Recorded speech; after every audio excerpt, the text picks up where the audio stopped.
آج لوگ ادھر ہوتے ہیں جس طرف ہوا کا رخ ہوتا ہے. آج لوگوں کی سوچوں کا زاویہ یہ ہے کہ جدھر رش زیادہ ہوگا ہم بھی ادھر جائیں گے. ہم یہ نہیں دیکھتے حق کس طرف ہے, ہم یہ دیکھتے ہیں رش کس طرف ہے. امام حسین رضی اللہ تعالیٰ عنہ نے رش نہیں دیکھا, حق دیکھا. امام حسین رضی اللہ تعالیٰ عنہ استقامت کے وہ پہاڑ ہیں, معمولی آدمی نہیں تھے. فرزق شاعر کہتا ہے کہ میں نے امام حسین سے کہا تھا, میں نے کہا لوگوں کی تلواریں یزید کے ساتھ ہیں پر دل آپ کے ساتھ ہیں, دل آپ کے ساتھ ہیں. امام حسین رضی اللہ تعالیٰ عنہ نے زمانے کے حالات نہیں دیکھے, حق اور سچ دیکھے. جتنی چیزیں انسان کو کمزور کر سکتی ہیں وہ ساری امام حسین پہ طاری کی گئیں. جتنی چیزیں, وطن چھوڑنا کتنا کو مشکل ہوتا ہے. شالا پردیسی کوئی بھی نہ تھی وے ککھ جنہ تو پارے. حضرت سلطان باؤ فرماتے ہیں بچو, پردیسی ہونا کوئی آسان ہے؟ جس آدمی کا کسی چھوٹے سے گاؤں میں بھی مکان ہو چھوڑنا پڑ جائے تو روٹا ہے. تو مجھے بتاؤ جس نے اپنا سارا بچپن مدینے میں گزارا ہو, آج جو ایک ہفتہ مدینے رہ کے آتے ہیں ان سے واپس نکلنا مشکل ہوتا ہے. لیکن امام حسین حق کا رستہ تھا, وطن کی قربانی دی, اور معمولی وطن نہیں, مدینے جیسا وطن. اور جب کھڑے تھے نا امام حسین رضی اللہ تعالیٰ عنہ رجب میں نکل رہے تھے مدینے سے, تو کوئی شاعر کہتا ہے دور کھڑے ہو کے انہوں نے گویا کہا تھا آقا تیرے کرم کے خزینے کی خیر ہو, میں جا رہا ہوں تیرے مدینے کی خیر ہو. امام حسین نے وطن چھوڑا, کوئی لغزش نہیں پیروں میں, کوئی نہیں. شہزادوں والی زندگی تھی, مسجد نبوی کے امام تھے, نبی کریم علیہ السلام کے روضہ اطہر پر تشریف رکھتے تھے. زمانہ حیا کرتا تھا, شان و شوکت تھی, پر حق کے لیے چھوڑا. نکل کر خانقاہوں سے ادا کر رسم شبیری. اور پھر بڑا مشکل ہوتا ہے. جس شخص کے ساتھ بچے اور عورتیں ہوں وہ تو یہ کہہ کے لڑائی سے جان چھڑاتا ہے کہ میرے ساتھ فیملی ہے, نہ ہوتی تو تجھے بتاتا. پر امام حسین کو اولاد بھی کمزور نہیں کر سکی, عورتوں کا ساتھ ہونا کمزور نہیں کر سکا. پھر امام علی بھوک کتنا مشکل کام ہے. آج لوگ کہہ نہیں دیتے کہ میں تو اس لیے گناہ کرتا ہوں کہ رشوت اس لیے لے لیتا ہوں کہ بچے چھوٹے ہیں. 10 دنوں کی کم و بیش سفر, 3 دنوں کی بھوک اور پیاس, پر حق کے رستے میں امام حسین کو کوئی چیز کمزور نہیں کر سکی. اور پھر وہ جتنی باتیں لوگ کہہ سکتے تھے وہ ساری کہیں گئیں, ساری. اور آ کے عرض کرنے لگا حضور یہ کوئی معمولی دشمن نہیں, یہ وہ ظالم ہیں جو لاشوں پہ بھی گھوڑے دوڑا دیتے ہیں. تو امام علی مقام فرمانے لگے جو شہادت کا جذبہ لے کے نکلے وہ پھر انجام نہیں دیکھا کرتا. وہ انجام, وہ جتنی چیزیں جو استقامت کے رستے میں آ سکتی ہیں وہ ساری چیزیں رستے میں آئیں, پر امام علی مقام نے کسی چیز کی پرواہ نہیں کی. آج کا مسئلہ یہ ہے کہ آج لوگوں میں استقامت نہیں ہے. رات کو کچھ ہوتے ہیں, سویرے کچھ ہوتے ہیں, دوپہر کو کچھ ہوتے ہیں, شام کو کچھ ہوتے ہیں. ہمارا کل انداز تکلم کچھ اور ہوتا ہے, صبح کچھ اور ہوتا ہے. امام علی مقام میدان میں رہے, ایک میت گھر میں ہو جائے تو کئی دنوں تک آنکھ کھلتی نہیں, ہوش رہتا نہیں. سب سے زیادہ مصائب امام حسین نے دیکھے, سب سے زیادہ. اور گھوڑے پر بیٹھنے سے پہلے ساری تکلیفیں آپ دیکھ چکے تھے. باپ کا جنازہ اٹھانا آسان ہوتا ہے, بیٹے کا جنازہ اٹھانا بڑا مشکل ہوتا ہے. پر امام حسین نے بیٹوں کے جنازے اٹھائے.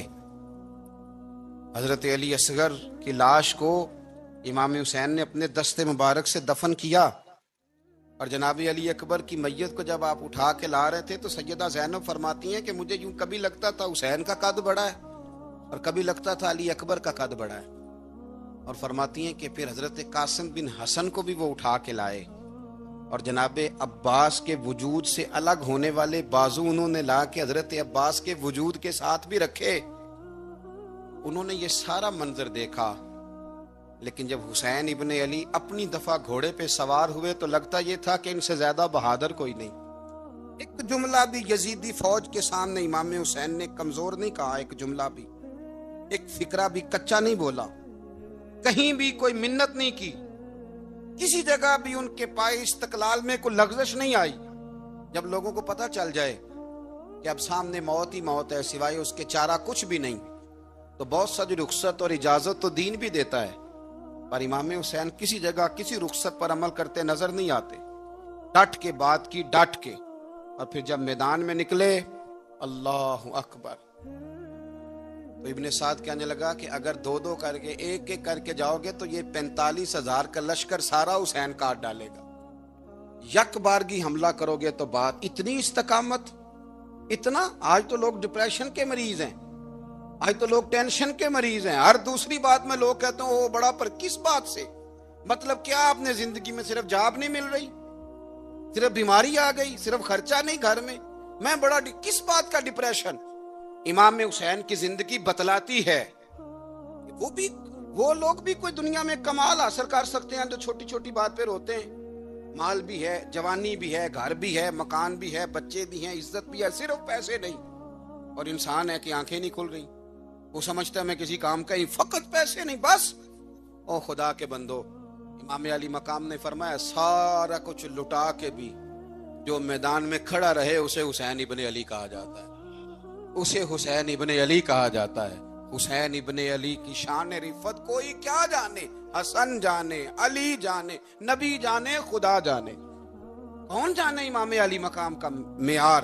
تو امام حسین رضی اللہ تعالیٰ عنہ کی زندگی ہمیں بتاتی ہے کہ ذوق والی عبادت کرو، امام حسین کی زندگی ہمیں بتاتی ہے کہ جب تم سخاوت کرو تو پھر اپنی حیثیت سے بڑھ کر کرو، اور امام حسین کی زندگی ہمیں بتاتی ہے کہ دل میں کسی کے لیے کوئی بات نہ رکھو، صلح کرنے میں پہل کرو، محبتیں کرنے میں آگے بڑھو، اور امام حسین کی زندگی ہمیں بتلاتی ہے کہ جب دنیا میں تم نے کچھ کرنا ہے تو پھر ڈٹنا بھی سیکھو، پھر کھڑے ہونا بھی سیکھو، یہ نہ دیکھو کہ حالات، امام حسین نے ایک دن بھی حکومت نہیں کی، یزید نے 4.5 سال کی، لیکن قیامت تک دلوں پہ حکومت امام حسین کی رہے گی، امام حسین کی رہے گی، اس لیے کہ ان میں استقامت تھی۔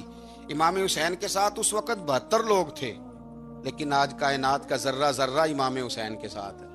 میں اکثر گزارش کرتا ہوں دوستوں سے، میں کہتا ہوں کربلا کا واقعہ کوئی حادثاتی نہیں ہے، اس کے پیچھے پوری ایک لاجک ہے، اس کے پیچھے پورا ایک فلسفہ ہے۔ ایسے ہی کوئی آدمی 3 دن بھوکا پیاسا رہ سکتا ہے؟ کسی آدمی کو صبح اس نے کھانا کھایا اور شام تک کھانا نہ ملے تو ٹانگیں کانپتی ہیں۔ رمضان المبارک میں عبادت کی نیت سے روزہ رکھنے والے بھی شام کو بڑے پریشان ہو جاتے، اور مسلسل 3 دن کھانا نہ کھایا جائے اور پانی نہ پیا جائے، اور حال یہ ہے کہ وہی آدمی تلوار لے کے میدان میں نکلے اور اس کی حالت یہ ہو کہ لوگ اس کے آگے دوڑنا شروع کر دیں، ہزاروں کی فوجیں تاب نہ لا سکیں۔ علی کا گھر بھی وہ گھر ہے کہ جس گھر کا ہر ایک بچہ جسے دیکھو وہی شیر خدا معلوم ہوتا ہے۔ یہ کوئی آسان ہے؟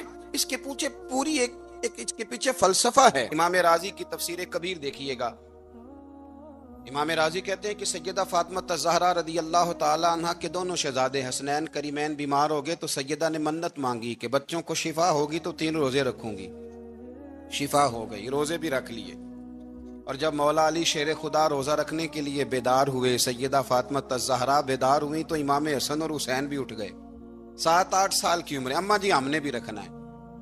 صبح کھجور اور دودھ سے روزہ رکھ لیا گیا، این افطاری کے وقت مولا علی کہتے ہیں فاقے چل رہے تھے، کہیں سے میں جون لایا تھوڑے سے، سیدہ فاطمہ الزہرا نے پیس کر روٹیاں پکائیں، وہ وقت جو بڑا مشکل ہوتا ہے افطار کا، کہتے ہیں اس وقت جب کھانے کے لیے بالکل ہاتھ آگے بڑھنے لگے اور امید تھی کہ ابھی سیدنا بلال اللہ اکبر کہیں گے تو روزہ کھلے گا، لیکن ابھی چند ہی منٹ رہتے تھے کہ دروازے پر ایک فقیر نے صدا دی، کہنے لگا سارے مدینے کے دروازے کھٹکھٹا آیا ہوں، قحط ہے، فاقہ ہے، اے رسول اللہ کے خاندان والو، میں یتیم ہوں، کسی نے بتایا ہے کہ اور کوئی دروازہ کھلے نہ کھلے سیدہ کا دروازہ تیرے لیے ضرور کھلے گا، کیا یتیم کو روٹی ملے گی؟ تو حضرت مولا علی نے بچوں کی طرف دیکھا ہی تھا کہ امام حسن ساری روٹیاں جا کے دروازے پہ دے آئے، کھجور اور پانی سے افطار ہو گیا، صبح پھر کھجور اور دودھ سے روزہ رکھا۔ امام راضی کہتے ہیں این وہ وقت جب افطار کا ٹائم آیا تو پھر دروازے پہ کسی نے صدا دی، کہا رسول اللہ کے خاندان والوں میں مسکین ہوں، رات سے روٹی کھائی ہے، نہ صبح کھا سکا نہ دوپہر، کسی نے بتایا ہے کہ اس دروازے سے خالی کوئی نہیں جاتا. امام حسن نے پھر سارا لنگر اٹھایا اور پھر جا کے دے دیا. تیسرا دن پھر ہوا. مجھے لگتا ہے کہ جب افطار کا ٹائم آیا ہوگا نا تو یہ خود ہی سارے دروازے پہ دیکھتے ہوں گے. یہ کوئی آیا نہیں لینے والا ابھی تک. لگتا ہے کہ نظریں دروازے پہ تھیں. این افطار کے وقت 3 روٹیاں جب جاؤں کی پک کے آئی، ایک بھکاری نے صدا دی، کہنے لگا میں قیدی ہوں، آج ہی قید سے رہائی ملی ہے.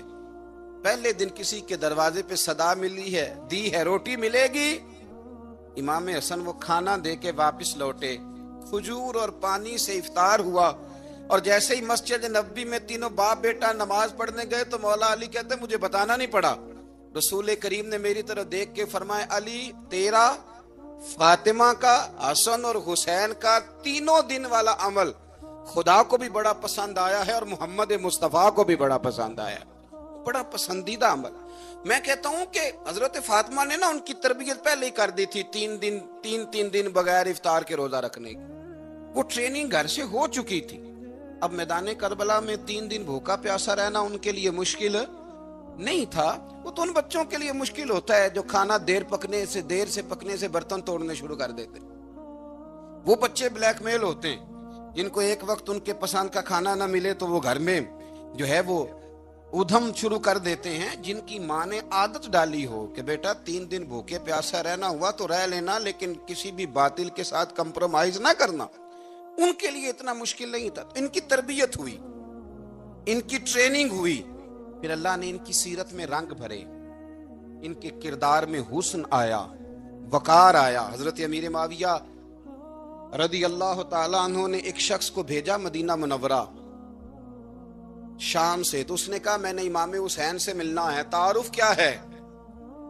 جناب امیر معاویہ فرمانے لگے مسجد نبوی میں جانا جس کے گرد لوگ سب سے زیادہ ادب سے بیٹھے ہوں اور جس کی باتیں سب سے زیادہ میٹھی ہوں اور جس کی نظریں سب سے زیادہ جھکی ہوں اور جس کے چہرے پر تمہیں سب سے زیادہ وقار نظر آئے وہی علی کے بیٹے حسین ہوں گے.